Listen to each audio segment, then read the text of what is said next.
Give me an observatory and I will watch the stars. Give me a microscope and I will watch the bacteria. Give me a reality show and I will follow your life. You will become my idol.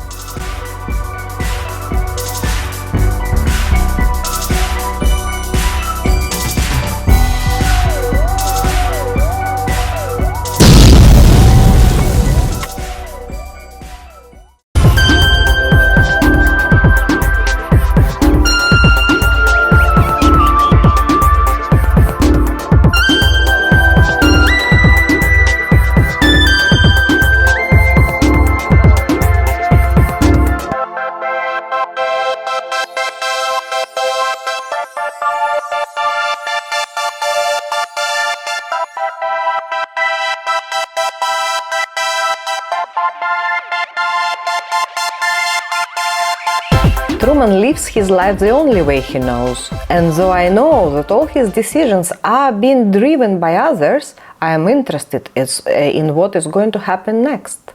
But who is Truman actually? A person? A slave? A TV project?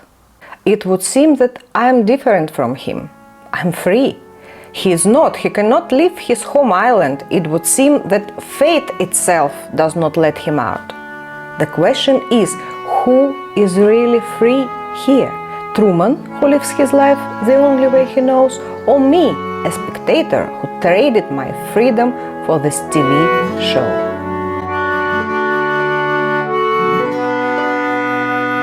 Truman is a man who had dreamed of being an explorer until... Oh, well, you're too late. There's really nothing left to explore. It isn't always Shakespeare, but it's genuine.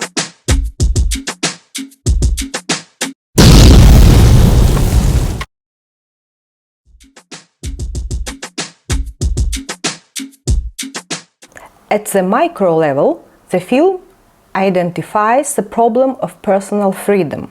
Paradoxical as it may seem, individual freedom is limited not so much by the walls of prisons, but by purposeful and continuous psychological pressure from various media. We accept the reality of the world with which we're presented. 10,909 days on air. I'm a hostage and I cannot help myself. I dedicated more than 10,000 days of my life to you, Truman. I live to watch how you live, and I myself stopped living.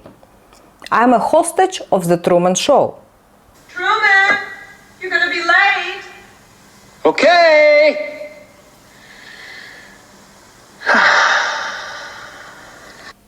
In its core, it is a dark movie. And unfortunately, our world has gone even way beyond that. Today, such a plot would be quite suitable for the next series of Black Mirror, where almost in every episode one can see a reflection on the contemporary media landscape as a mirror of our desires, often merciless and dark. This British TV series about the dark side of technology has exposed the painful spots of TV journalism, a profession that can be dangerous both for its members and for society for which they supposedly must serve.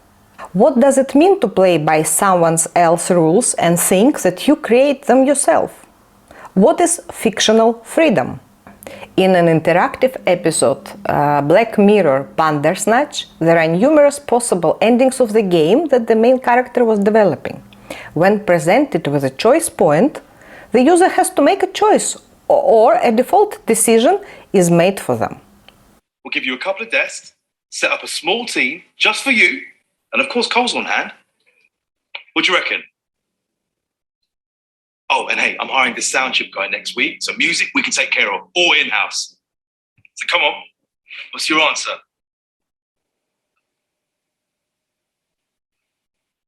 Yes. Keep having these vivid dreams, like thinking weird things. What sorts of things?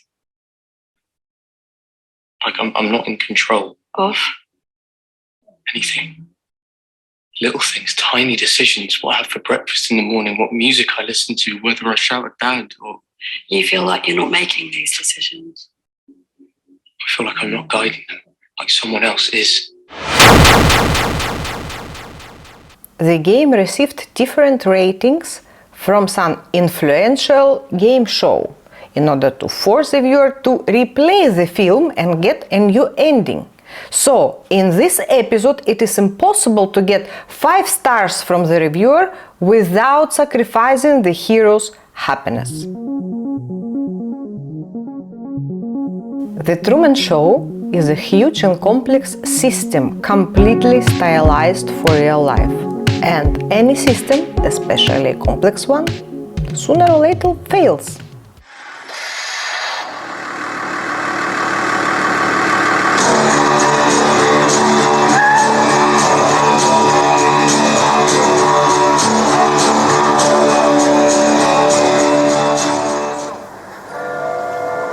I don't know what to think, Marlon. Maybe I'm losing my mind, but it feels like the whole world revolves around me somehow. At the micro level of perception, the film is a philosophical concept, closely connected to religion. The path to the tree of knowledge is created by a woman a true man is in love with. It was Sylvia who tried to tell Truman the truth, and it was she who, under the spotlight of the shores of the artificial sea, made Truman doubt the reality of the world around him and forced him to fall into sin. Having walked on the water to the border of paradise, Truman receives a supreme audience with the creator, with the producer of the show. In their only conversation, there's a clear hint of the commandments from the Bible. This is how God could speak with people, with children who have abandoned the faith and left the father's home. Who are you? I am the creator of a television show that gives hope and joy and inspiration to millions. Then who am I? You're the star.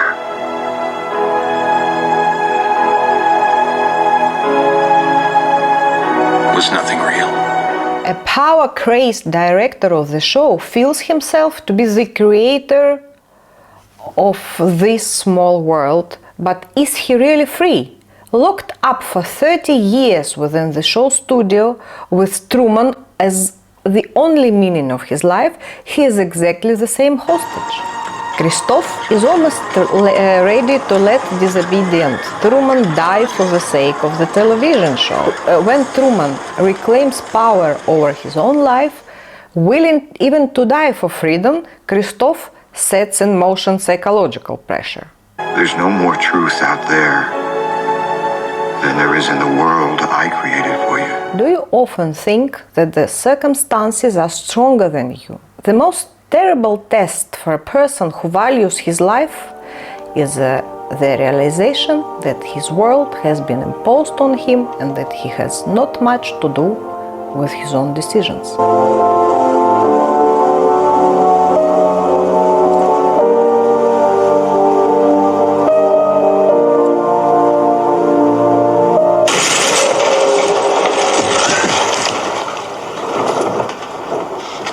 Before stepping out of illusion into reality, Truman turns to the camera and delivers his final words to the audience.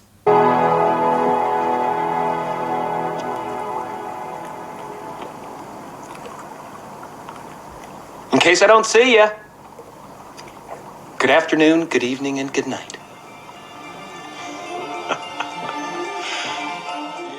I think he means, I love you, but I cannot be what you want me to be.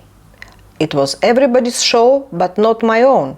And now I'm going through the door to my own life. Truman chooses freedom. And what should I do? Should I switch to another show? Or should I switch my TV off? What is freedom in the end? This is what I see as a lesson of this film. I should decide to get free and define what the personal freedom means. Once you've become the true man, there's no looking back. When that false life is given up, you become the everything. There's no limitation anymore. It is a continuous personal choice to be free in any situation.